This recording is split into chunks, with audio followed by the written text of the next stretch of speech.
Hey everybody, thanks very much for joining us here on Keys to the Game. Mike Hogan and Sean Bowen here with you. Hoagie, it's our final home game of the season. It's our second last Keys to the Game. I'm going to miss you, but we still got one more to do. But let's finish this one here strong as we end the home season on a positive note as we take on the Ottawa Redblacks 4 o'clock this Saturday right here at BMO Field. And it's Fan Appreciation Night, and these fans are going to get to see something they haven't seen all year, and that's Michael O'Connor getting not his first start, but he's going to factor into the game somehow this week, the former UBC grad.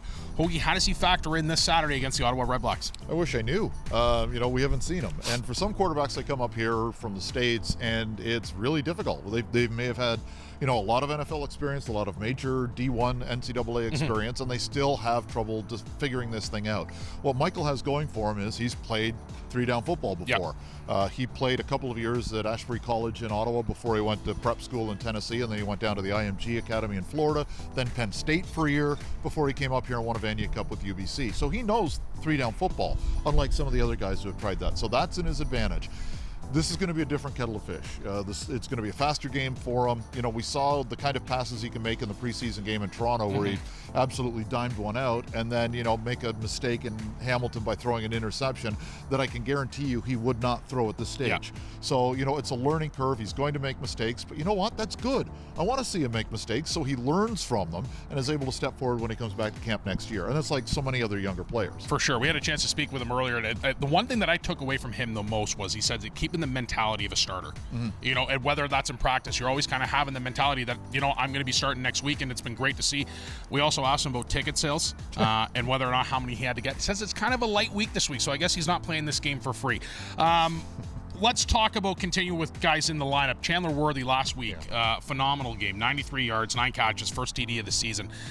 What did you like from his game just besides, obviously the stat line? I liked that he looked like he did in training camp. Yeah. If you went to training camp this year, you would have looked at Chandler Worthy and said, he's the best receiver they have.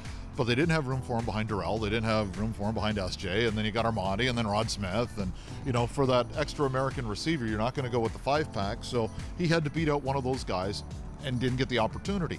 Now that he's, we've seen what he's been able to do. Here's a guy that you're looking at for next year and thinking he's going to be a bigger part of the Argo equation than he was this year, and showed maybe for himself. I'm sure he had the confidence that he could do this, but he's now shown it. There's video of him being able to do this against a pretty good defense in Montreal. No kidding. So I was happy for him because he's been there. He's kept his mouth quiet and he's shown up and he's had a smile on his face virtually every day. He's human. He's going to get frustrated like simple little else. number change too, 0 to 00. I liked it. It works. 00. So now, by the way, here's a little trivia for you, huh? This is not the first Toronto team to have a 0 and a 00 on the roster at the same time. Did you know that? Well, should we create some sort of Twitter poll here? Do you want to give it out? Yeah, sure. Why not? With the 85 Blue Jays, Al Oliver wore number 0, O for Oliver, right? And Jeff Burrows had taken number 44 over when he came to the Blue Jays in the offseason. Took Cliff Johnson's old number, right? He had worn number 44. Cliff Johnson, they reacquire in August. His 44 is gone, so he says, I'm going to throw on 00. So there you go. Al Oliver and Cliff Johnson, a couple of designated hitters. Little Argos and little Blue Jays sprinkled in for your keys to the game here. All right, it's our final home game of the season. It's Fan Appreciation Night, so you're going to want to come down here as we take on the Ottawa Redblacks at 4 p.m. Let's do this one final time here at home. Mike Hogan's key to a victory. Let's lay it on our lovely viewers. Just execute. And that's easier said than done because you're going to have a couple of younger quarterbacks in there, as we expect to see Mike O'Connor and Dakota Prukop play in the second half.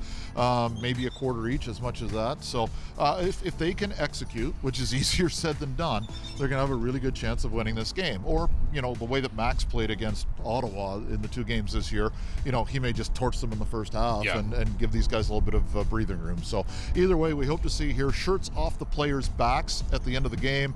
A couple of fans will win season tickets for next year. We're not giving our shirts off, though. I'm sure we will be given a great deal of money by fans to not take our shirts off in public. I just want to clarify for everyone that's watching. And free lunch bag for everybody who shows up. So little Argos number 19 on it. Very cool. Even better. Tons of giveaways, tons of great atmosphere going on down here. So you're going to want to make sure you're at BMO Field 4 o'clock. It's kickoff.